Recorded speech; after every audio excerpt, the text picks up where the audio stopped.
Hey, are you listening to Unab On Air right now? If not, what are you waiting for?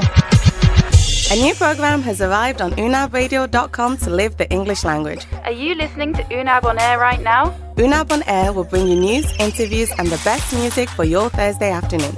Join us at unabradio.com and enjoy the Unab On Air experience. News, interviews, and the best music for your Thursday afternoon.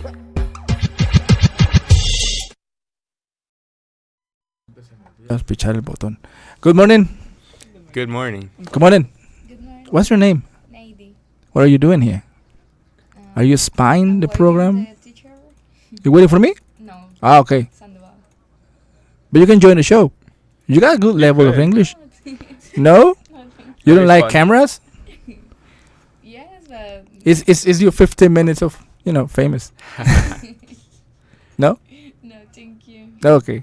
She got embarrassed. I'm It's all good. So how did you live the protocol that we just had? Well, I You showed were in up class? here. No. So I came here at 9 a.m.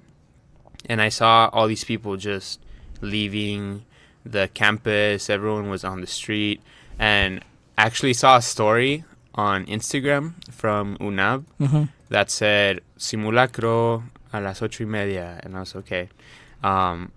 So I showed up. It's 9 already, so it's been going on for 30 minutes, I guess. And yeah, everyone was just chilling outside, and I came to the radio station, and people are still outside. Well, they seem to be coming back.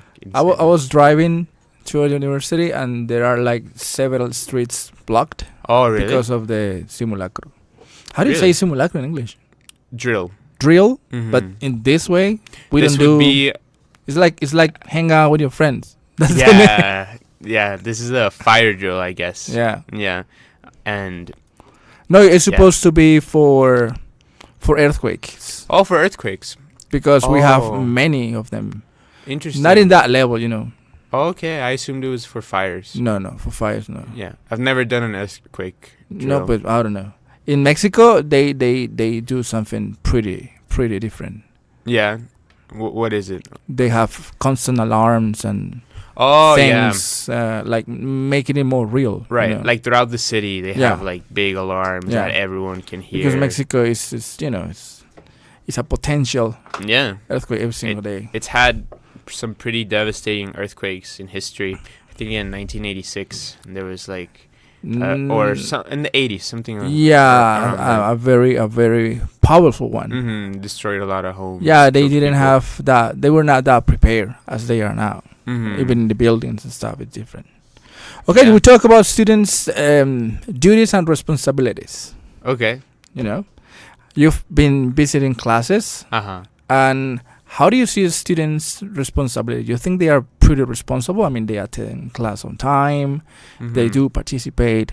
What can you say about it? Yeah, I've actually been thinking about this a lot because I've been making some observations about how students behave in the classroom and how they engage with the content that is being delivered.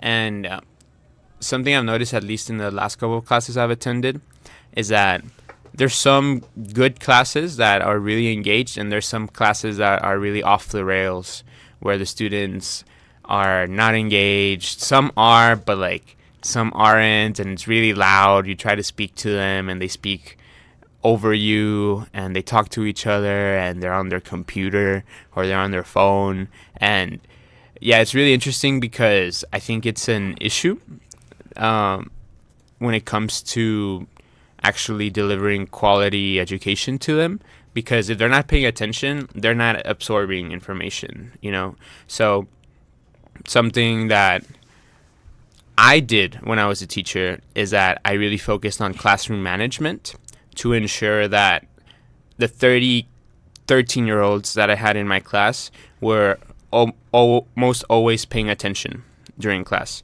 So I did not allow phones in there. And if you took up your phone, I would take it away.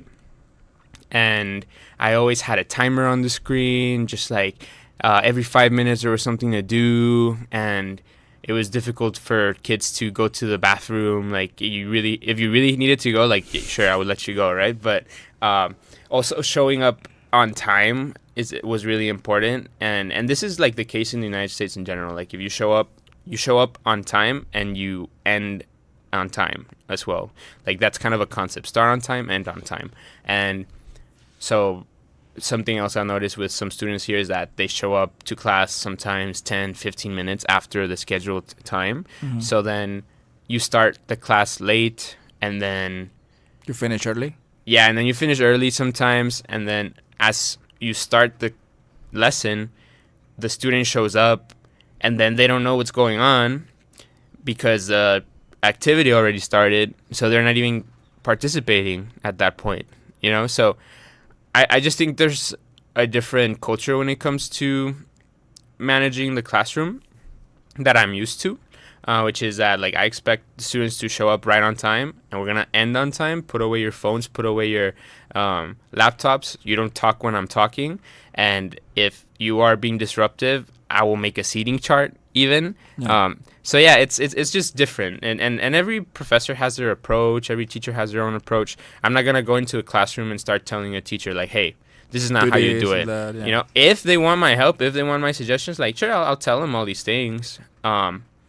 And then when I'm teaching by myself, like I'll make sure to manage the classroom how I see fit. But yeah, these are just some observations that I've had recently. Sometimes that happens because at the university, when the students they don't have exams coming, they are very into the class, because they don't have any other responsibility. They have anything else inside their heads. When exams are coming, you can see that the environment changes. They are like paying attention to the exam, and if he has another or she has another student who is coming attending the same class, they start asking questions. Exam is tomorrow. Have you studied this and that? Because the stress is coming. Right. Once the exam just are completed, you finish their exams, their faculty exams, they get again into the English class. It happens a lot. Well, makes sense. Sometimes when they come into the class and they are on the week exams, because it's in one week, they program all the exams for 1 week. When they are in that week, sometimes they say, teacher, I cannot attend the class. Why? I have to study. It's a very difficult exam. It's a very tough one. So I need to, get back to my papers and check again, study. So teacher, I'm sorry, I'm not coming to your class. When they attend, they are like with the laptop studying something else, as you mentioned, participating, but it's not that serious. They are just like answering the question. That's it. They are not focusing to the class. But that happens in that week. That happens a lot. Yeah. Yeah. No, that makes sense. So when students they have like an exam, a presentation, they have like I don't know, something programmed from the faculties, they just like, they think that English is not important, so they put it away. Yeah. When they just complete that part on the faculties, they go back into the English class. And it shouldn't be in that way, because anyway, you're paying for your class. Because it's not part of your faculty fees, it's something extra you have to pay for the English class. Right. So you're paying for that, you're paying for the material. You need to learn English if you want to do something different in your life. So why not, sacrifice those 2 hours or 3 hours while you are in the class, Right. and then return to your studies, right? Yeah, no, I agree. And I think what happens with a lot of students, and it happened to me certainly when I was in college, is that you have an exam coming up and you should be studying leading up to it, and you should be going to all your classes and being very responsible about how you're managing your time and whatnot. But then there's 2 weeks left to the exam, and you realize you haven't been paying that much attention.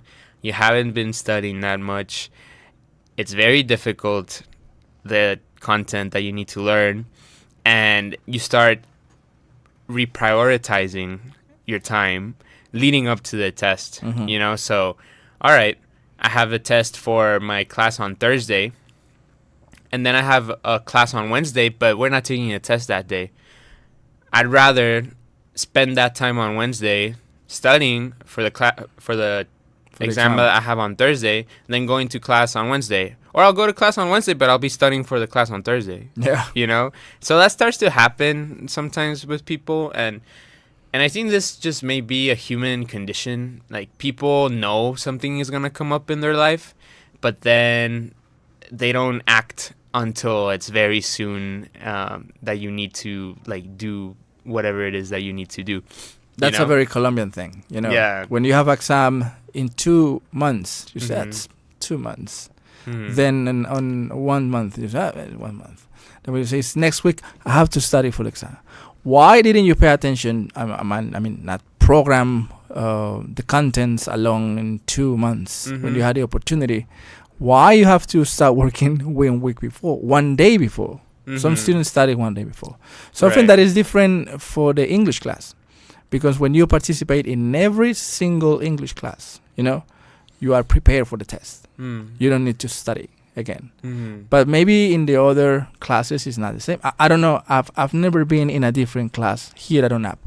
Mhm. I've never entered into a I don't know, math class or politics class. Never, Right. ever. So I don't know how classes, you know, worked. But in English it's different because you are constantly learning, interacting, listening, writing, reading. Even reading to fill in a blank, that's reading, you know, Mhm. and requires reading comprehension skills. Right. So they are fully prepared for the test. Yeah. Just something different happened. The same is in all aspects. For example, holidays. Mhm. You know, you have all the year to plan your vacations for Christmas, but you don't. Mhm. You buy the tickets like 2 weeks before. Yeah. Yeah. And Yeah. the prices are, you know. Yeah, exactly. That's happened to me many times before. Yeah, where I know the dates that I have for vacation and I know where I want to go, Yeah. but I just stall or procrastinate for months Yeah. until the prices skyrocket, like you said. So yeah, you To start a new year, you always need more money. I don't know why. right. You know, banks are so, you know, powerful in their business that they make you believe that you have enough money, but you don't. Yeah. It's all just It's a system, you a know. game. Once you get into the system, you are never going out. Yeah. Yeah, You that happens a lot. You could escape the system. How? There's no way to escape the systems. Just Once you are in the system, you know they Yeah. offer you loans, they offer you credit cards, they offer you many things. Yeah. But actually, you are not paying. You are procrastinating your debt. Mm-hmm. When you get another loan to get someone which is previously, Yeah. so you are not. Yeah, it Pain. becomes a cycle. Yeah. For sure. And people get stuck in it. They get And in it's debt. difficult. Yeah, no, for sure. And I mean, you could escape it if you wanted. Like, you could just get enough money to buy a little house in the woods and then escape society. Hunt for There's your a own food. community in the States like that. Or there are many communities in the state like that. They live inside the woods, and There's people who do that. they harvest their own food. Mhm. They hunt actually, Mhm. and they just stop with the system. And Yeah. no matter what or how big your debt was, they just escape there. Yeah. And banks can find you there. They could find you, I guess. But what Um, the thing, the strategy of the bank is, okay, you don't have to pay this, so I give you this to pay this. Mhm. Feel free for a couple of years. Yeah. Yeah. Buying a house in Colombia is something difficult. Yeah. Yeah, I heard that interest rates here can be very high. Really high. Yeah, like to finance your business or to finance your home Yeah. and whatnot. Even for your credit cards, they can be pretty. Pretty High. high. It's 25. Mm-hmm. Yeah, and that's really what you have to pay attention to when you are using debt to Yeah. finance whatever activities you have going on. Hmm. Because sometimes people say, well, it's a credit card. That means that I can spend the money now and I don't have to worry about it later. But people don't think about the interest and Yeah. how the money that you owe is going to actually get bigger and you're going to have to pay more. And then if you don't pay it, the interest is going to accumulate Yeah. as well. And yeah, people just get stuck with mountains of debt because they don't consider that. That's something I constantly mention to my students when they are in my class.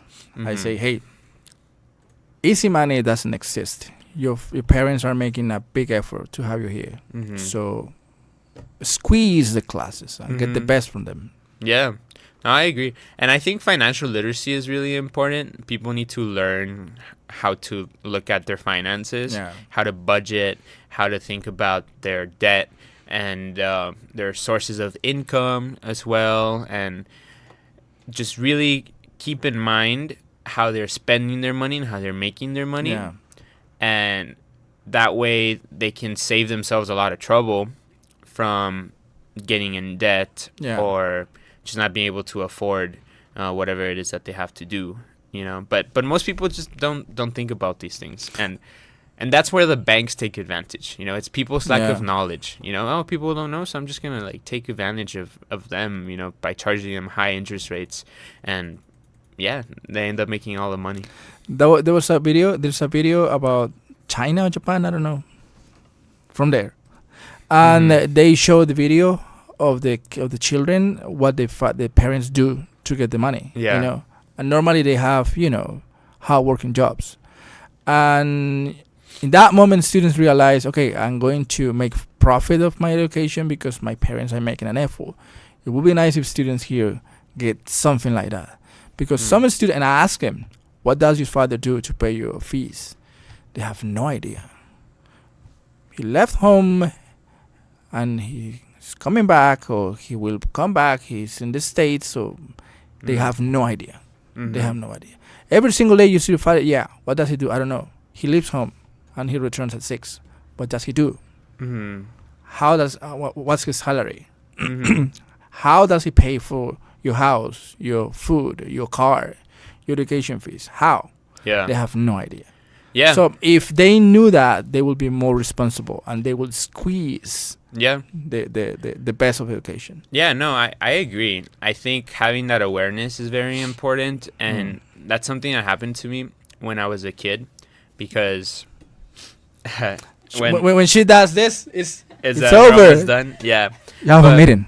In like 2 minutes. No worries. I'll just finish with this. When I was like 10 years old, my dad lost his job, and we had to leave our house in Mexico and move to the United States and start over there because of violence that was happening in Mexico. And all of a sudden, we couldn't afford a lot of things. And I became deeply conscious of like, oh, wow, what's my dad's income? What is he making? What can we afford? And at 12 years old, I was thinking of budgets and making sure that my parents had enough money for themselves and for me. And that's partly the reason why I got so inspired to like study, you know, because I knew that I was a low income student, and if I had to get out of that situation, it would be through school. And I ended up getting scholarships and whatnot so that I could progress in my academic and professional career, and I'm really grateful for that. But it really did start when I became deeply aware of financial troubles and economic all the circumstances. efforts your parents did in that time. There's a couple of very rich people in the States. They say they don't give money to the children when they finish school. They loan them. I mean, if you need some money, okay, I give you a loan. You have to pay. Imagine I'm a bank, but a bank right now is not going to give you a loan. You don't have any credit. But I can, and I'm going to give you a loan. But you're a millionaire. You have a lot of money. Yeah, but it's my money. It's not your money. And in that way, they learn how the system works and what they can do with the money. And that is something students, not only students, every single person must know in order to make the responsibilities be like the best thing they can pay attention to. You have to be responsible and more. You got to teach that to your kids, and just be conscious of how you handle money with them, because they can get spoiled. Thank you very much.